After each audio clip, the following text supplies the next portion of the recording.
As soon as you put in a paywall, people get their like panties in a bunch. How many of us have sent a little nude or a topless photo to some guy or girl? That's the same thing now. You're just it's on a bigger platform and you're monetizing it, but it's not that people are not okay with the nudes. It's just that paywall.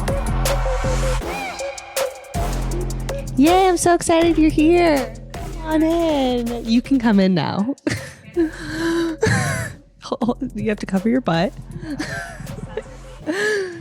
Welcome to my bed. Oh my I'm gosh. so excited you're in my bed today. It's weird to talk on a mic and not hear what I'm saying. Yeah, I'm sorry. Because on my thing, I hear myself. I know you're like the real podcast host, and I'm like, you're the first person I'm having on that has a podcast. Really? So it's way more nerve-wracking for me. I'm like, oh shit, she's a pro. So No, you're great. I really was thinking because I see your place in all of your stories. And I'm like, wow, this is really where you live.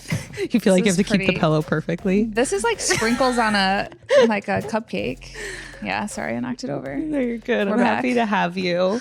I'm excited. Yeah. So obviously we're wearing PJs. We're in our bed. Yes. That's what you wear around the house. It's kind of is. I'm not gonna lie to you. I don't have a lot of pajamas. Yeah, me So when neither. I saw that as the instructions, I was like, fuck, what am I gonna wear? And then I have these see-through pants that I think are pajamas. Yeah, but it's perfect. It's it's the funny because there's some closest. girls that will come on to the show and they're like wearing such cute pajamas. And I'm like, do you really fucking wear that? yeah. And then I was like, I'm literally doing a show where we wear pajamas and I have no No. cute pajamas. You don't like no one wears pajamas, and I was wearing if I wore what I really wear at my house, it would be the end of me I know. and all of my dignity. Same. I was Yeah. like, I was saying on one of the shows too, like I literally wear boxers Yeah. and a big t-shirt, like Me men's too. boxers and a Me big too. shirt. I look The like a ones where dude. your butt's like a diaper because it doesn't go in the crack, so it's like Yeah. around the crack, so your butt's just like a nice little diaper pouch. Yeah. I'm like, I Yeah. look like a dude at night, so it's like not the cutest. I'm not going to wear it on the show, but You so should funny. consider it. Aw, well, I love you and I'm excited to have you. Thank we'll you for get inviting me. started. Welcome back to Billion Dollar Baby. On this podcast, we dive deep with cultural leaders that push past the traditional route to create their own pathway to success. I'm so Did excited. you memorize that? Oh my gosh, that was so good.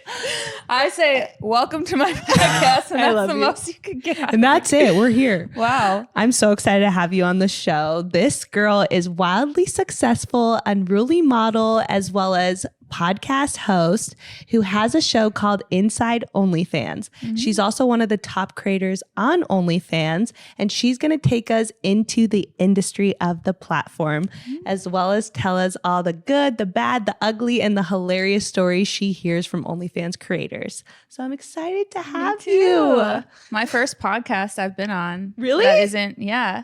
Oh my God. So I'm I've done mine excited. for a year, and this is the first time I've like branched out. It's nervous. Now I feel like how people come in and they say they're nervous. Yeah. Like, what are we going to talk about? I know, but you're so good at it. I went on your show and you're like, let's talk before. How's everything going? And I'm like, okay, chill. Okay, good.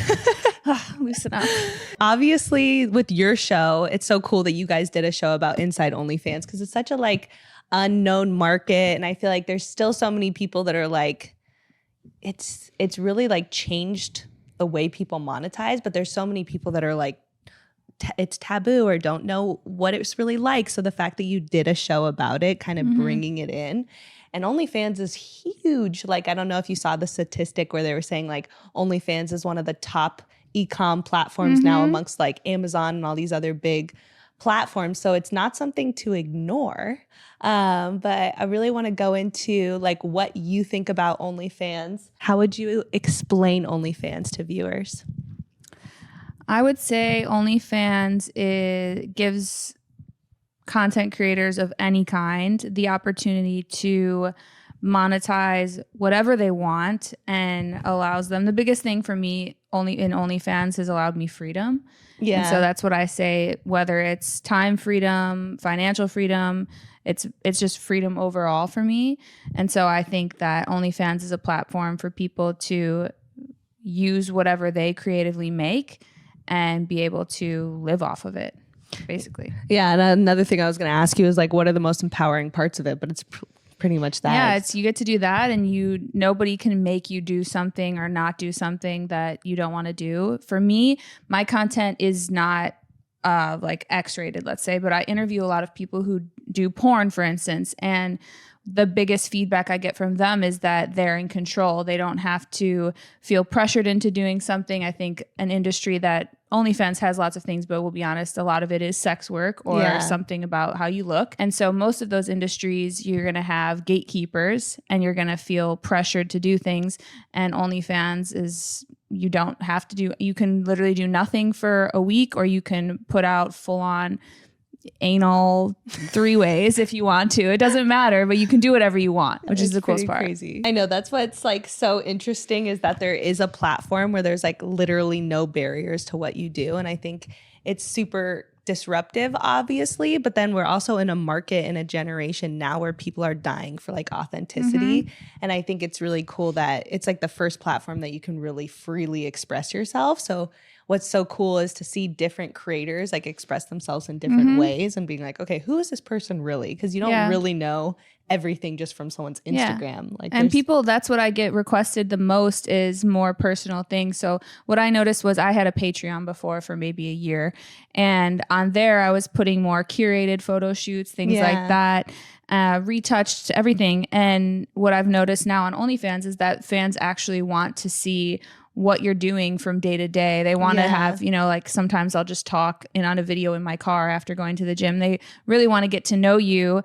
And it's, you know, you could put that on your Instagram story, let's say, or your TikTok, but there's no shame in monetizing what you have. So it's literally, that's what I always say too. It's literally like almost like a vlog, like the mindset of a vlog. Like people back in the day used to film their whole lives, and OnlyFans is like that in little snippets. It's like if you actually start to showcase your life through your OnlyFans, it's like if you do that on Instagram, people are going to DM you, but you're probably not going to read it. Exactly. And then if you do that on your OnlyFans, they can actually pay to talk to you about what you're talking about. Yeah, and there's no, to me, people will hate on that concept, but it's still it's my time. I mean, if you ask anybody else in any industry, would you do X, Y, and Z for free? No, they're not doing anything for free either. So you're giving your time, you're giving your energy, you're letting somebody into your life. And that, to me, if you can monetize it and there's a market for it, then nobody's twisting people's hands. They want to talk to you. And exactly. And this platform is like, a lot of people don't realize, but if you want to be successful, it's like a full-time job. It's not like easy. So like you said, if you're going to actually spend your time doing it, obviously you need to make money from doing it. But the fact that there's such a market for connecting with your audience, it's like kind of obvious back in the day, but never thought that you could just like literally, that people would pay to talk to you or pay to buy a photo of you. That's, to me, still crazy to think of, like people, and I keep thinking, when is the rug going to be pulled out from under me? When are people going to think about that for a long time? I'm like, it's scary. You keep thinking like, oh, is OnlyFans going to be taken down, or even just when are my fans not going to care anymore? And it's scary too, because in any freelance job, but in OnlyFans, you have to think about, there's not a 401k, there's not a consistent 9 to 5, which is what I came from, was normal work. And so the security, you have to make up for that and be more mature. And some people fail at it. And some people like yourself or myself, you can get a handle on these kinds of things and make sure you're set up. But it still feels surreal. It's like, how is this possible every week, every day? Crazy. Yeah. Yeah. For people that don't know, that are listening, I have an agency where I help OnlyFans creators. So that's kind of my whole spiel into it. But I know, like, for you, you get to see so many different people's like actual experiences on it. Whereas I'm more like, okay, trying to be professional, making sure like to help the creators, but you get to see like the real, like how they feel about it, what's going on. So like you probably have some crazy stories. We've been interviewing a lot of porn stars as of late. I don't know what the deal is, but I come in and it's like full on porn stars, and it's amazing because it's nothing that I am into or that I do, but I don't judge anybody. And the cool thing about it is that you meet the whole range of people. You meet people who don't even take their tops off, to people who are, like I said, they're doing gangbangs with 10 dudes, and it's like the wildest shit. And it's crazy because back in the day, they used to make a video for that for Pornhub. And now it's like you can monetize that one video so many times over. You don't have to, pay. You don't get just paid that one time for going on set. You get to maybe find the creator you want to work with, and then you get to monetize that, and then they get to monetize that. And it just snowballs from there. It's way better than a one-off payment. What's the craziest story you've heard of like someone, like how someone's made money on OnlyFans? Like what's a crazy thing you've heard someone's maybe bought or done or monetized? Okay, one that always sticks out to me, which is so bizarre, is one of our guests had somebody special request that she steps on a live fish. What? Like, yeah, they wanted her to just, and they wanted to hear the noise. I don't know if it's an ASMR. Oh my God. And that one shook me to my core. That one makes me feel so uncomfortable. Yeah, she didn't do it. I was going to say, thank God. I love fish. I Poor was just fish. like, imagine doing that. That one's just a weird one. There's honestly been a lot of bizarre, like, I don't even want, like, there's the girl that's like sold stuff. her farts. Oh my gosh. And made a killing. Yes. There was one girl who a man sent her a vacuum seal machine so she could send him her poop. So he would request it and she wants it fresh. Yeah, he wants it vacuum sealed. She would send it via USPS and then she said that she had to keep trying to convince him not to eat it. Ew. And he's getting sick and going to the hospital and literally, and she's like, please don't do it. But she knew he was going to do it every time. And he just like couldn't get enough of that shit. I'm like, how? Like, do you feel responsible for this man? She's like, I don't know. He requests it.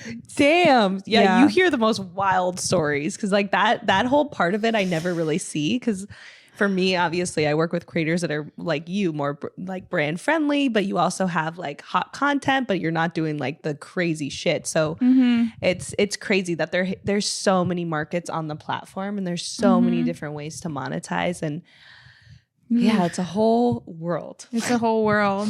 What do you think is like a common misconception that people have about OnlyFans? Oh my God. Well, one of the biggest things is that the whole your parents must be proud. Yeah. You know, that kind of, I was at dinner the other day with my friend and it was a going away party and her friend was there that I never had met. And I jokingly said, oh my God, OnlyFans is so disgusting. Anyone who would be on there is the worst. And I was obviously being facetious. To me, it was very obvious. And she was like, oh my God, totally. Like, it's so disgusting. Like those people. And I was just laughing and my friends are laughing because they know me. And I was like, yeah, totally. And then she was like, wait, what? Or maybe not. And I was like, no, it's cool. Like OnlyFans has made me a lot of money. Don't worry about it. And then even after she was made aware that I'm on OnlyFans, she said, man, I really wish I hated my dad enough to do something like that. And I was like, actually, no, me and my dad are really cool. Yeah. You know? And that's something that a lot of people think that everyone who's on OnlyFans must have come from a terrible upbringing and you have daddy issues. And I'm not going to lie, a lot of people do. But I don't know that it's any more than any other. You're just not interviewing somebody that works at Whole Foods to see if they have daddy issues. Exactly. That's so true. And like the fact that you have a relationship with your parents to be open about that and feel comfortable and them supporting you to do whatever you want to do shows that it is a good relationship. Yeah.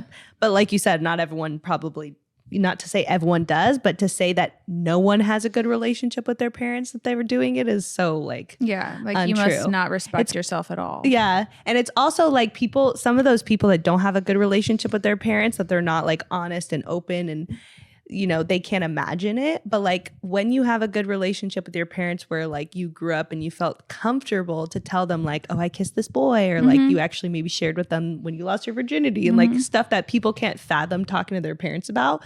But when you have a relationship with your parents like that, where they're your best friend, they know you. So like when you do it, they don't look at it in a judgmental way because like, I know the person you are. It's you, yeah. Like I know you're like who you are. I'm proud of you. Like it's not going to change the way they look at you. Exactly. It's the same way that if you tell your parents, if you tell your mom you lost your virginity, that doesn't equate to you go into all the details about what position you were in and like how long it lasted. You don't have to go into that in the same way that I don't have sit down conversations with my dad about like topless photos. My dad can't even be in the room if breasts are talked about. He literally, I remember my aunt was asking me about my boobs one time and I was visiting my parents and all of a sudden my dad was gone. Like he was gone. He's like, goodbye. Like, where's dad? He's like mowing the lawn in December in Chicago. Like he cannot be in the room when it's talked about, but he still loves me and knows me. Like you said, I'm still the same person. You know, I will say that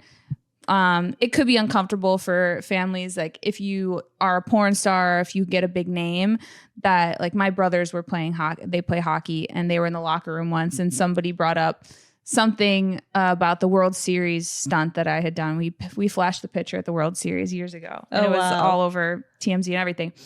And I remember my brothers telling me they're lacing up their boots, and somebody's like, "Oh, those girls on the World Series," well, and they're talking about, my brothers just look over to each other like, "We're not going to mention that was our sister." Like, we're just not going to say anything. We're just going to let that go. But it is what it is. I mean, but it's like the world is interesting because it's like, you know, they always say like sex sells, and we've been in a generation for so long where like people like push against that and tell people not to do that and all these things, and like times are changing, and like the fact that, you know, you can be someone that used to post like hot photos online, whether it's in a bikini or whether it's not, like all these people are looking at you or following you for your looks initially. And so to be in a place where you're like, okay, if you're going to look at me in a bathing suit, you're going to pay for it. Exactly. Like, it's a lot for a lot of us, like me too. What I put on my OnlyFans is not that much different than what somebody puts on their Instagram. Yeah. You're right. You just found a way, like, oh, is there a market for this? Then yeah, I'm going to take that route. Why wouldn't I? And then it's so weird because people who are critical of OnlyFans creators or any content like that, they will happily be following you on Instagram and consuming that media for free. But there's something psychologically about when you put up a paywall for the exact same content that somebody, like, the judgment switch turns on. Yeah. And I don't know if I haven't figured it out if it's an entitlement or where it comes from. But as soon as you say, okay, well, you're going to pay for this, people get weird about it. Yeah. I don't know why. Well, I also think it's just like such a new industry. Yeah. Like but times are changing. Like I always say with like the Netflix stuff, like I've been saying that paywalls are the future for so long. And like, obviously OnlyFans is a paywall, but I'm like, they proved it. Like TV, we used to watch ads all the time. Mm-hmm. And so on Instagram, we used to see that influencers were constantly posting a brand deal. Mm-hmm. And then we got to a phase where like the fans are like, okay, I'm overseeing your sponsored ads. And so like, they're willing to pay for the content. They're willing to pay for you, just like we were willing to pay for the content for their Netflix. Yeah. Like, I don't want to see an ad. The content is valuable enough. That's and so now true. It's the I never same thing thought of with, it that way. with influencers. It's like your fans are like, you're valuable enough. I'm following you. 100% of your audience is following you for you. Yeah.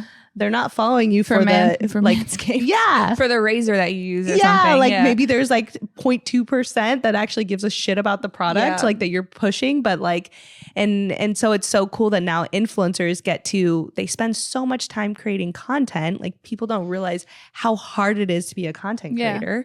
And so you're spending all that time, but now you can make money from doing that. Yeah. Like it's a beautiful.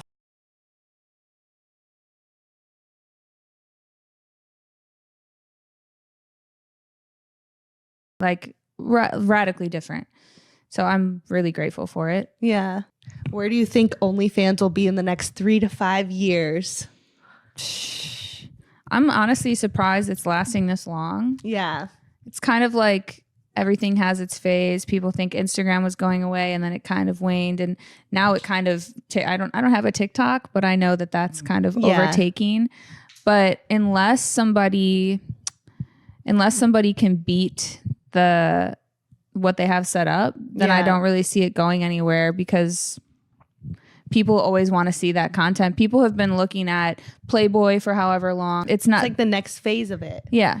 It's like a way more interactive part of that. And that, like you said, like that industry has been alive for so many years, but now this is another like cherry on top. It's like, now I can actually talk to my favorite person on the internet. Like now I can actually see more of like, what is she actually doing today? Like, but yeah, it's cool because when I first started working with OnlyFans creators too back in the day and helping them, I literally thought the same thing. I was like, wow, I heard all these rumors like, oh, it's not going to last, or get it while you can, and all this shit. And you definitely have that feeling. You're like, okay, is this really? I it's still like have seems too good to be true. Yeah, because you build, especially when you build your whole life and lifestyle around it. And like, obviously you have an amazing lifestyle. My lifestyle, I always think about like, what if it was gone entirely tomorrow? And it's very scary because you rely on it. Whereas people if you work, like I said, for Whole Foods or a regular company, there's not that feeling of, oh, it's pretty rare that a company will randomly just be gone. But when we had that thing where OnlyFans was maybe going to not be able to do the kind of content that we have,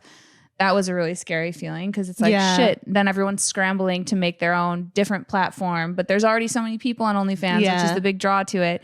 So I decided not to future trip on whether the platform will be around because somehow somebody always comes up with something else. So true. It just keeps rolling. Especially when you have a following. I feel like that's the beauty of having an audience, and you've built such a big following on Instagram.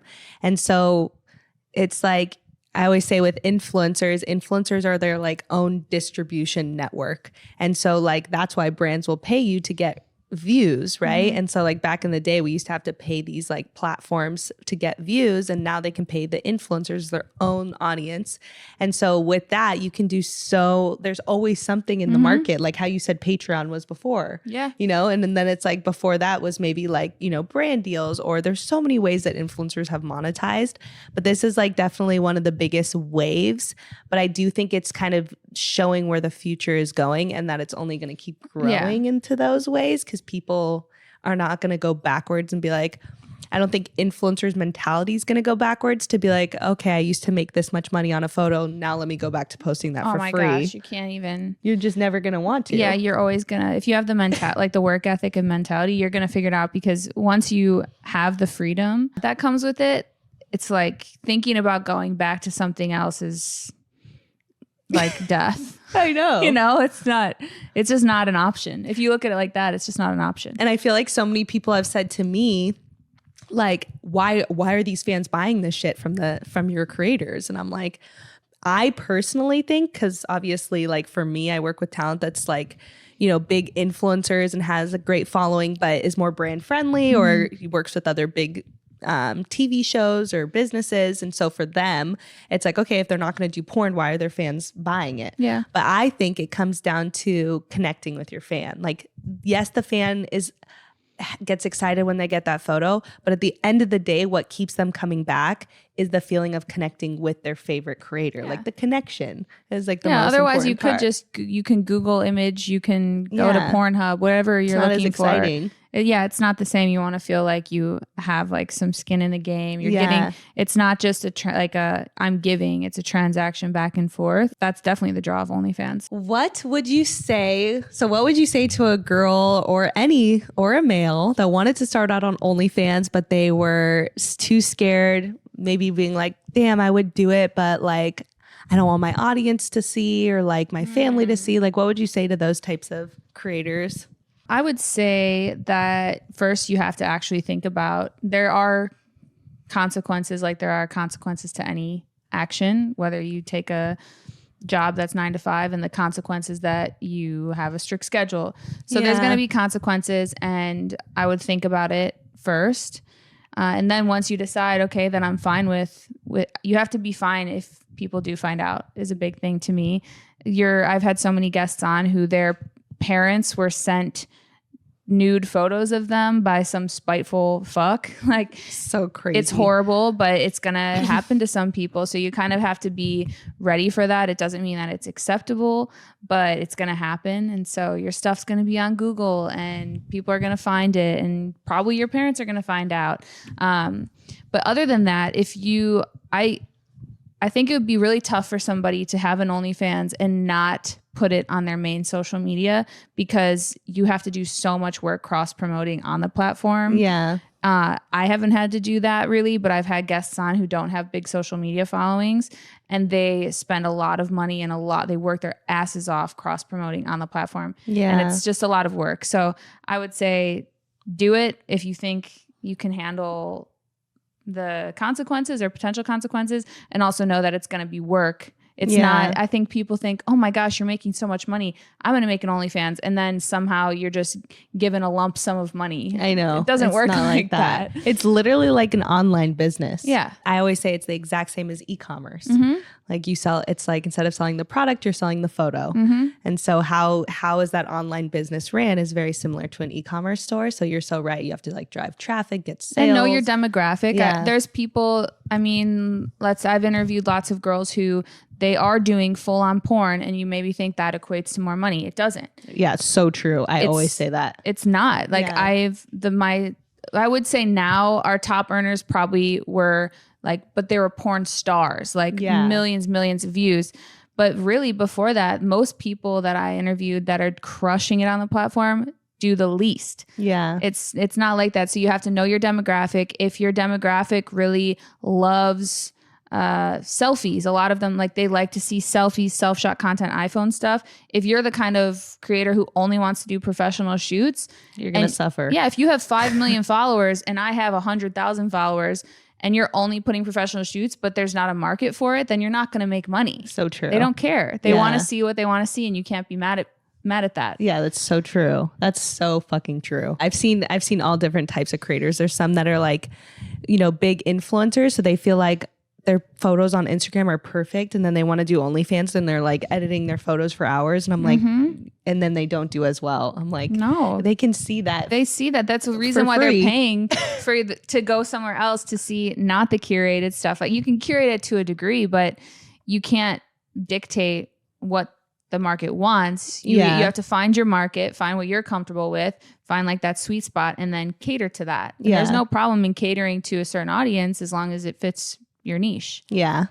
The points you mentioned are such big like things to think about. Like, if you do have parents that are strict about this stuff, it is like very huge decisions to make. And I think you're right. Like, once you make that decision, and you have to be okay with the consequences. Because I always say to different creators that are thinking about it, when they're like, I can tell that they're not sure. I'm like one of the biggest people when I'm helping these creators, and the industry is crazy for, different agencies that help creators on OnlyFans. I'm not saying everyone is like this, but like, my biggest thing that I say to creators that want to do it is like, there is no pressure. Like, decide and like take your time deciding. Because once you do it, like, you need to feel empowered. Because if you don't feel good about it, it's going to come across. You're going to feel weird about it. You're not going to take the content. Like, you're just going to feel resentful. And I've talked to some people who have signed with agencies or have had help, and then they don't see the results that they imagined in their head that they would. And it's because of all these reasons that they didn't consider. They didn't consider, are you going to have the content? Are you going to meet the demand?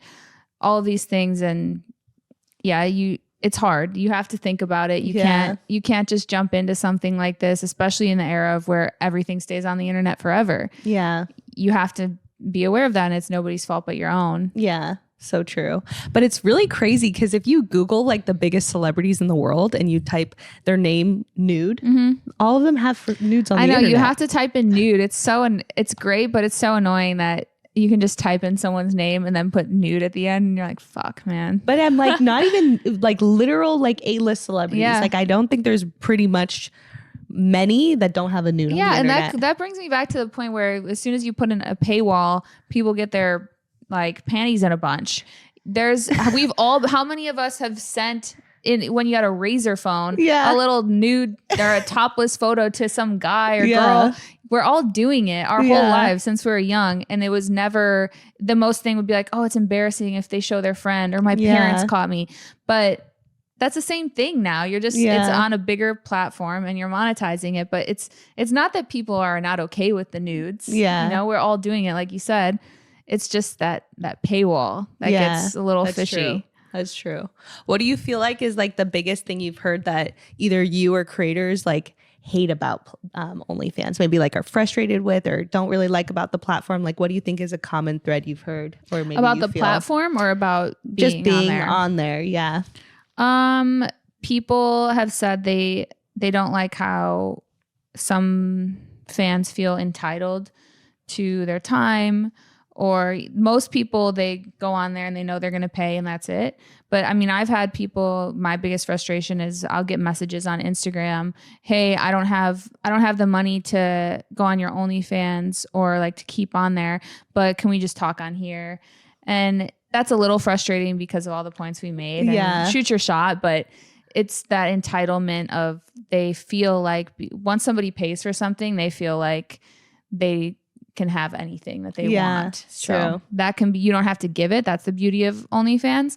but people do feel entitled to certain things, and or people lowballing is a big thing for me. Like, I'm not gonna devalue yourself. Yeah, if you can't afford something, then you can't afford it, but that doesn't mean that I need to change and feel bad about it. That's so important, because a lot of creators will be like, okay, well, fine, I'll just $5 then, and I'm like, well, you don't have to lower your value just because of this person. And then you set a precedent.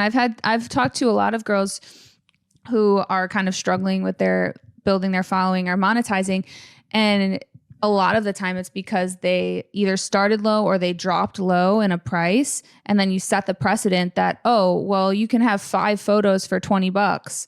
Well, now that same person is not going to pay you 100. They're not going to pay you 50 for that many photos, because you've already set your value. So set your value.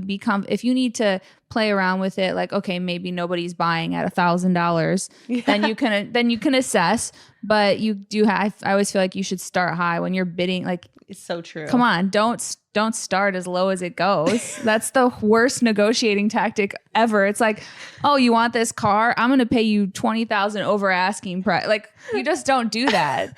Be smart about it. So true. One of the main frustrations I hear that creators have is the leaks, the photos being leaked. But it's like, it is kind of impossible, because you have to know you're selling to that audience. And like you said, that's kind of like a thing you have to know. But definitely, if there wasn't links on OnlyFans, which I know is very hard for them to stop because they're a web browser and not an app. And a lot of people don't know this. You probably do, but they're a web browser because they won't get approved by the App Store because they don't have the same terms and services of Apple. So like Instagram has the same terms and services, TikTok, and those platforms, why they alert you to say this is against our rules and regulations is because they have to be in the same terms and services as Apple. And so to stay in the App Store. So OnlyFans, obviously, you being able to do whatever type of content you want, they can't be in the App Store. But with that, if you were an app, you can stop people from screenshotting. But on a web, you can't stop people from screenshotting. Yeah, it's so easy. But definitely if they had, I know OnlyFans kind of has like somewhat of a DMCA team, but it's just like, if they invested a lot more heavily into helping creators take down their content, there would be a lot more creators that would do it. It would be amazing. Like one of the main things I see. I also, that's in that industry in and of itself is a little sketchy too, because I've had a couple different companies work for me, and you never know if somebody's going to like either spitefully or not spitefully take that same content and redistribute it themselves. And I had one guy work for me prior to OnlyFans, who he was definitely spiteful, and I had to fire him because of other reasons. But then I had this fear, like, this wow, man that's has crazy. So much You're content. saying the DMCA guy was the one that was spreading it, so you kept paying him? We had a suspicion because my friend and I both used him. Wow, that's a crazy thought. And we're like, okay, so he's creating the demand for what he's supplying to me. That's so smart, but so fucked up. It's like, I see it, but I'm like, dang. And then you don't know because it's so rampant. Yeah. And it's so hard to prove unless you're like a hacker and you know how to track people's like. Yeah. So it's like, oh, look at all this shit I got taken down. They're creating value from themselves, but then the next month they're like, it's all back up. Yeah, so I'm like, wait a second. Why is this still happening? But I think you're right. I wish that I actually just don't even look myself up anymore because I don't want to see. Yeah. There's only so much you can do. So I think a lot of people just don't Google myself. Yeah. You know? You're like, I'm over it. I don't want to know. I just don't want. I'm still making money, but I know you can make way more money if it wasn't these cunts on Reddit. I know. Sharing. I'm like, you paid for that. Why are you giving it away for free? It's so weird. Are you that generous in your life with everything else? Like, here, take these candy. Like, whatever. Why would you do that? And it's just it's so annoying. Cause I'm like, dude, why? Like, it's number one, it's so fucked up. And then number two, it's just like, why do you feel fulfilled by doing that? It's like you really get off on like being like, here, everyone, come look. Here, my bros. Like, this is like the whole thread on Thought Hub of Kayla Lauren. Like, yeah, dude, you just gave that all away for free. Like, are they paying you? Are they like giving you a share? Like group buying this or something? But what's really cool is like about OnlyFans is a lot of people think like, okay, if you can find the leaks online for free, like how are these creators still doing good? But it's like you still do good because again, it proves that it's about the connection with your fan. And then also, it's not like you have all your content up there. It's some of it. And also, I feel like if you have a certain amount, it serves. I know some people that I've had on talk about like intentionally leaving certain things leaked because it creates like, oh, you see this screenshot of a video and you're like, wait, where is this video? And like the chances of a whole video being up are slim, or something like that, or a whole set. So it could serve as driving traffic, but ultimately I think it's just whack. Yeah, for sure. That's like definitely the thing I always hear with even certain celebrities I've talked to that say that they want to create an OnlyFans and they're nervous and they're like, God, but is there any way you can make sure there's never a leak? I'm like, it's impossible, but we can do our best. It's so impossible. I just stopped thinking about it. How often do you have to create content to be successful on OnlyFans? Do you feel like your life is content? I'm not going to lie to you. No, for me, it's because you're more of a business person though. Like I feel like if you have a business mentality, it's not hard, but it's like certain creators, I can tell they're like, oh, again. And I'm just like, it's because you're not organizing yourself properly. You just have to do it right. And having like a really good team is very helpful too.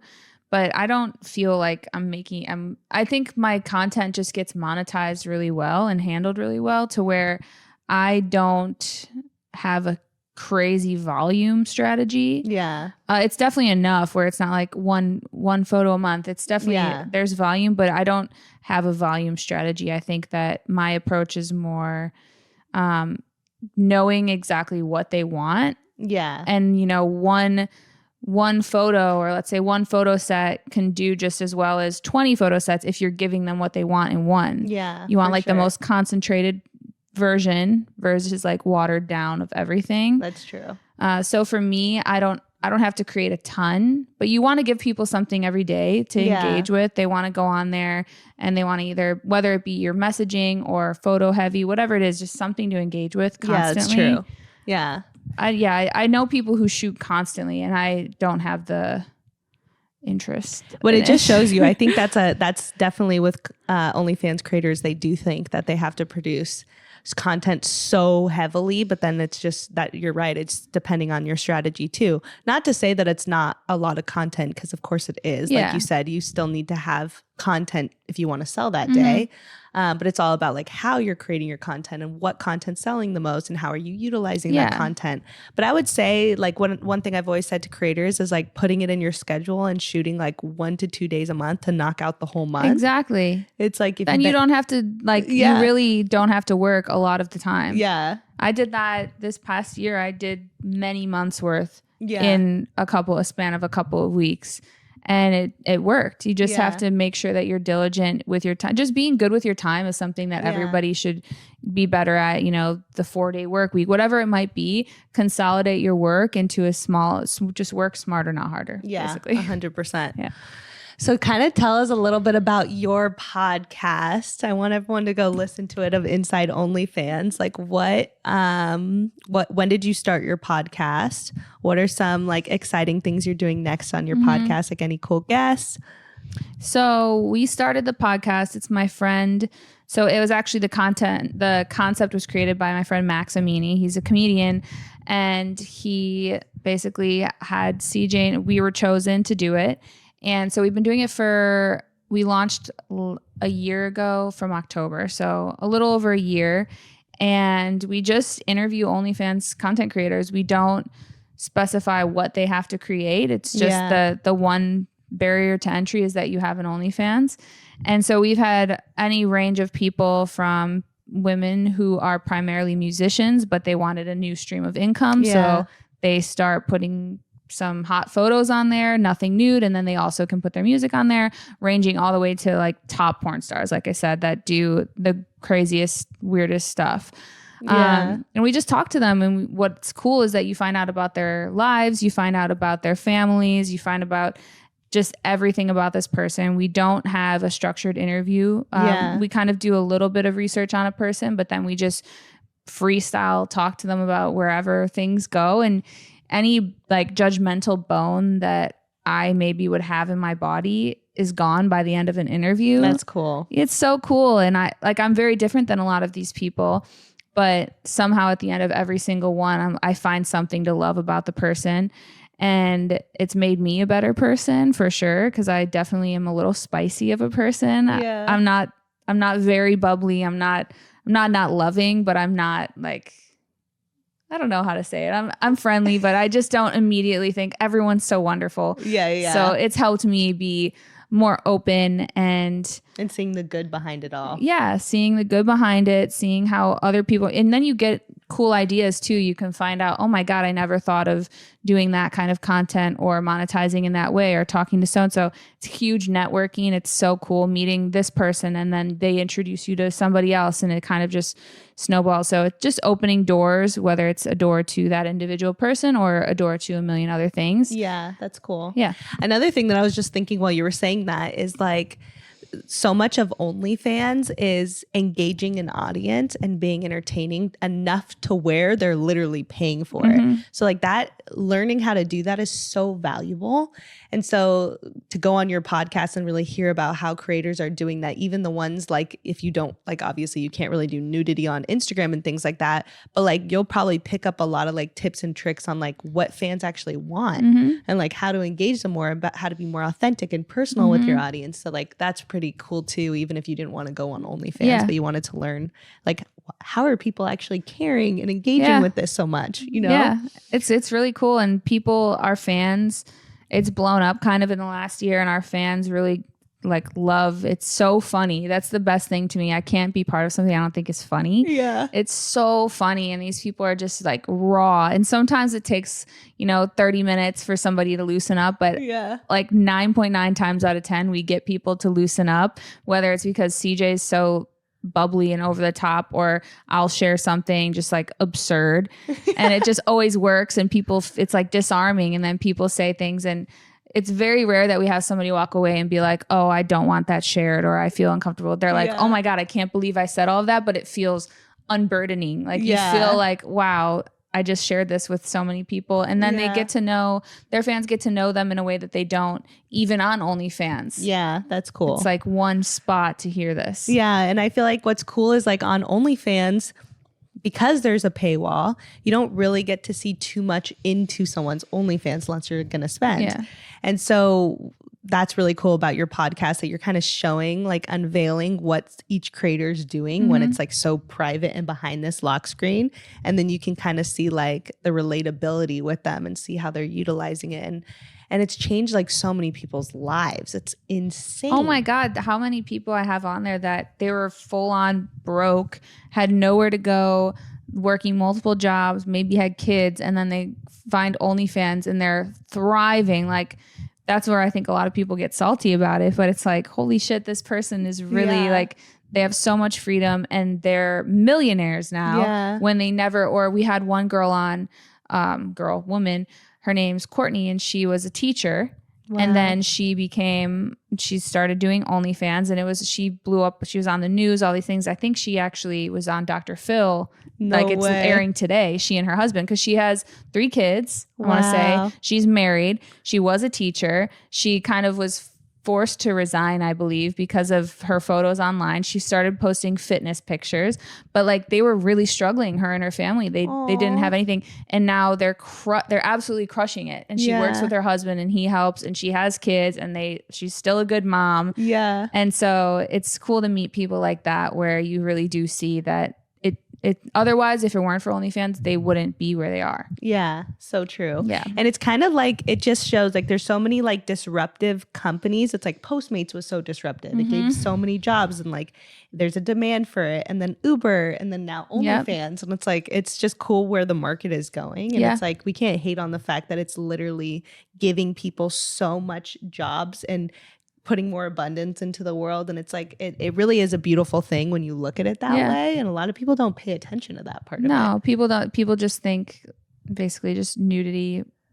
It's very simplified for them. And I definitely have thought, I've struggled with it myself a little bit, because I didn't come from doing these things, and I went to school and had a normal job and all of this stuff. And so I still grapple with the concept a little bit, not the business side of it, but the content side of it. But you can't argue that the the business side is brilliant and there's a demand for it, and there always has been. So how do you argue with that? Yeah. I feel like your energy though is like so, I don't know. You're such like a confident person. Like you're like one of the few girls that like barely ever wears makeup, and you're so naturally beautiful, and like you just show up with like a lot of confidence about it. And so yeah, from the outside perspective looking in, like you really own it, you know, which I think is the important part. Yeah. Yeah. And I've gotten there. Yeah, but it's not easy. It's not easy. You know, I built my like value around one thing, and I really was like gung-ho about going to college, and I did half grad school, and I actually did half of my graduate program, and I stopped about 1.5 years ago. Oh wow. Because I was like, oh, I'm doing this and I'm paying for it out of pocket, which was a big crazy goal of mine, to be able to pay for school out of pocket, like no loans. But then I realized I'm just doing this because I felt like, you know, some older idea that I had in my head that this is what will make me valuable. Yeah. And then I just stopped. I was like, I'm not going to put any more money into this. I stopped, and it was so liberating to do. Wow. So it's like little wins like that make me feel like, okay, my family still loves me. My lifestyle is what I want. I'm able to fund. The biggest thing for me is the other project that I'm working on, this TV show that OnlyFans has now allowed me to fund the whole thing. So those kinds of things, when I think about that, I'm like, I can't deny. Yeah, that's so true. So many people have taken it and built a business off of it. It's like a means to an end. It doesn't mean you are ashamed of it, but just using it how you use it. I don't like bags. I don't really buy fancy clothes. I love my car and I love my place. Yeah. That's two most important things. Exactly. That's all I care about, really. And then I'll just use my money wisely elsewhere. I was going to ask you too, is like, I know this is a big thing for people when they have an OnlyFans, is like finding a guy or a relationship that is okay with it. Yeah, we talk about that a lot on the show. I always ask that. To me, it wasn't challenging to find people, but I don't blame people for having a hard time with it, especially if you consider what kind of content somebody does. Yeah. I don't think that people should be judgmental. One thing I will say is that if you start dating a girl or a guy who has an OnlyFans and you know about it up front, that it's not fair to try and guilt them into stopping. Yeah. Once you're with them. I've seen that happen a lot. It happens a lot. They think they can handle it. It's no big deal. I get to date this hot girl or guy. And then you are in the situation, and then you're kind of like, well, wait, now I don't want you to do it. Yeah. That's not fair. Yeah, that's true. It's not fair, but you can have conversations. You know, my partner now has no problem with it. We don't go into detail about it, but it is what it is. It's my job. But I've definitely interviewed lots of girls who have had a really hard time. I dated somebody who was a full-on celebrity for years and years, huge musician, and he somehow was very uncomfortable with it himself. Wow. Even though he had been in the spotlight forever, and would say that he's the least judgmental person that there is and all of this stuff, but still couldn't get over it. Would go through phases where, oh, it's totally fine, to then shaming me really hard for it. It was a roller coaster. So I think that OnlyFans and dating somebody who has OnlyFans will find in the crevices of somebody's insecurity. They'll find it, and then it'll come out in weird ways if it's there. And you just have to be willing to have conversations about it. Yeah. I feel like there's two different guys. There's guys that I've seen with talent that I work with too, where their boyfriends are like, fuck yeah, you do that shit. Like there's some guys that are like that. They're shooting for them. Like all their content is shot by their POV, whatever it is. Yeah. Yep. Yeah. And then there's some boyfriends that are like, no, you're not looking at her, like whatever, or like feel weird if their friends bring it up and are, oh my God, like there's just like two different types of men. Yeah. With it. It's hard, and I understand both of them. Like I'd never like the least man-hating person that there is. Same. If a guy's uncomfortable, then I can see why. I mean, if I were a man, would I want all my friends to be able to Google access a naked picture of my girlfriend? Maybe it is uncomfortable, and then you just have to figure out how you can navigate that. But it would be hard for me. Yeah, no, 100%. You're right. I definitely see both. And just that the one thing I just don't agree with was what you said is like, not if you're gonna date someone in that space, not telling them not to do it. Yeah, or bait and switch them. Like, oh, it's totally fine. And then the girl, like I've seen so many creators actually stop for their significant other, and then they're not happy. That happened. That was my relationship before. I really dipped down. I wasn't posting. Even he was shaming me for Instagram, just being on there or sharing things, just the whole premise. And I, for months, didn't share anything. It got to the point where I blocked him from viewing my stories because I felt so much shame about posting anything, not even sexy stuff. And it really fucks with your mind where he met me through Instagram, but then shamed me for it's like that's being what you on liked there as a about person. me. I'm like, that you wouldn't have seen me if you weren't on my Instagram seeing my dog and what I do and everything. So now you're gonna. It's a mind fuck. So it's not crazy. fair. It's so true because that's one thing I said too is like you liked me for me and then now you're changing me, which is crazy. And then you as a person, if that's something you're doing and you're changing for someone, you're never going to be happy about it long term. You make too many compromises. I feel like that's one thing I've learned in relationships. If you make too many compromises, and I think we all have done it, where you tell yourself it's not a big deal, or it's not a big compromise, or it makes sense that they want this, and then 6 months, a year down the line, you don't even recognize yourself and you feel like empty. And then when you try and get back on the horse out of the fog, you've already fallen behind. Yeah. It's like really hard to start. I had to like force myself to start posting things again because I felt so icky about it. Yeah, it's crazy. Yeah. It is a mind fuck. Yeah. How do you stay confident and feeling sexy? Because being a content creator, especially one like you, where tons of guys follow you and look up to you and love you and want to be your fucking boyfriend, like how do you stay like confident and sexy and empowered? I love working out. Yeah. I think I found like I've always worked out my whole life, but I love boxing. Like, yeah, you're for real. So cool.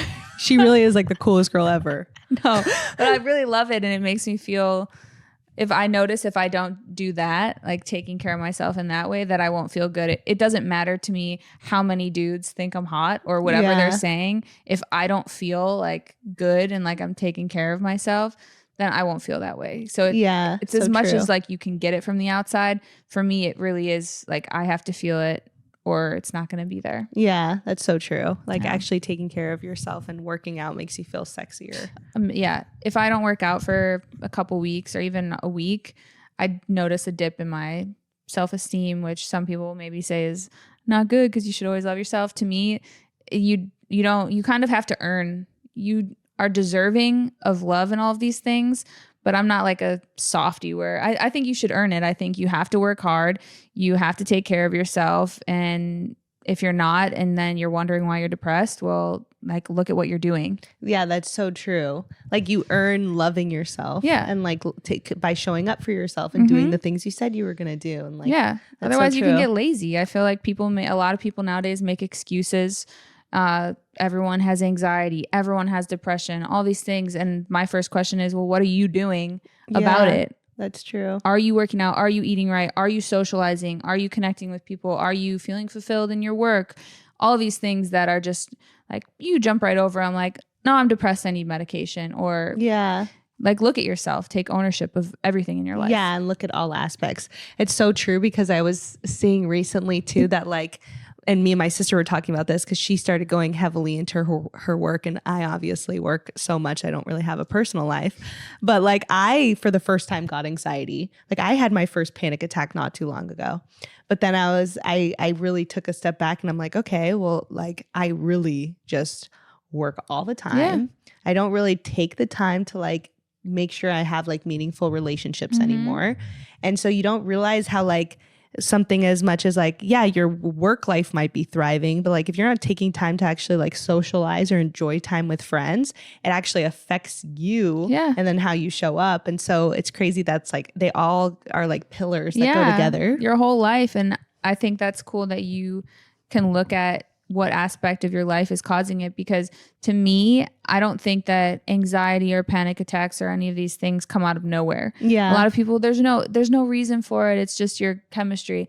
I went to school for psychology, did half my master's in it, worked in treatment centers forever. I was a clinical coordinator, everything. Like there's always a reason. Yeah, it's so true. It's whether maybe there's a little predisposed thing, but you're exacerbating it. But you really people have to look at what they're doing, and you feel so empowered when you actually take ownership of it, even though it's easier to say it's an external thing. Yeah, that's interesting. That's so true. Yeah. Oh, well, I'm so excited you came on to the show today. And I know you're so successful with so many things you do. So what would you say is your $1 billion quality that got you to where you are today in life? My willingness to take risks. So cool. Yeah, you have to. Yeah, even with the industry you're picking, like you said, like it's a risk, but then you're just like, fuck it. Just moved to California by myself with one suitcase and my car, and slept on an air mattress and had no money. And I just took a risk, and then you just keep taking risks. And obviously I'm not like taking the risk of doing a bunch of crack or something, you know, like don't make all the risks, but calculated risks, I think will get you a long way. That's cool. Where do you see yourself in 3 years? Ideally, the show that I've been working on, which is a sports cultural travel show. I hope that gets picked up and that I can be traveling the world and hardcore doing exploring sports from different cultures. That's cool. Yeah, it's really sick. Well, we heard it here first, so really you're manifesting it. Brazil's now. the first one. Wow. Brazilian Jiu-Jitsu. I just did this past year and went and filmed for 21 days, and I went to like the roots of Brazilian Jiu-Jitsu, went to the best teachers, coaches, total novice, and just like dove in. Wow. So that hopefully will be coming out, fingers crossed, within this year. It will. We said it here. We said it. And then what is your favorite social media platform and why? Fuck. I don't use a lot of them. I use Instagram and OnlyFans. Yeah. I kind of feel like OnlyFans is like a social media platform. That's what I think of in my mind, because it's social, and that's where people are engaging. I'm engaging more on there than I am on Instagram. Is Reddit a social media platform? I'm on Reddit a lot. Really? I read a lot. I never go on Reddit. I never used to, and now I feel like I find solidarity in people like thinking and asking the same things as me. I never go on Reddit. Maybe don't start. It's like rabbit hole hell. Oh, well, thank you so much for coming on. Let our guests know where they can find you, your podcast name, as well as your social medias. My podcast is Inside OnlyFans, and that's on Instagram, and then on any podcast platform, Apple, Spotify, anywhere, Inside OnlyFans. And then my Instagram is Kayla Lauren Official, and I believe my OnlyFans is Kayla Lauren. Yay! Yeah. Oh, I have a Twitter. I don't use it, but it's Spicy Stepmom. Oh, that's a good name. I should get on there. That's a great handle. Now with Elon Musk, it's getting more entertaining on Twitter. It is definitely more entertaining. So everyone, please comment your favorite parts of the video. Me and Kayla will be replying to your comments. And as always, tune in next week for $1 Billion Baby.